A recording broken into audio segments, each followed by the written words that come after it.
আজকে আমরা আসলাম চাপ খাইতে, কিন্তু আয়সা দেখি যে ভাই খালি কোবাইতে আছে তখন দাঁড়ালাম যে আসলে কি কোবাইতে আছে।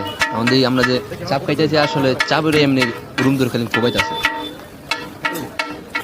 তো চলেন গাইজ প্রথম থেকে শেষ পর্যন্ত দেখি যে ভাইয়ের কুরবানি কইলে শেষ হয়, আর শুরু থেকে শেষ পর্যন্ত দেখি চাপটা কীভাবে তৈরি করে।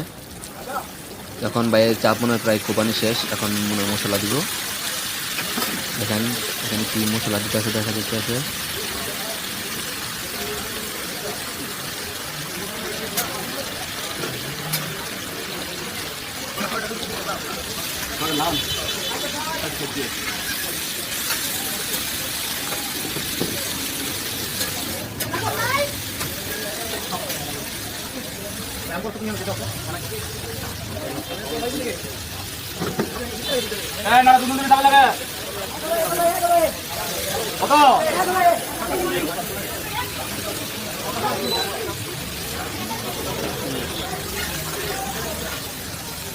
দাম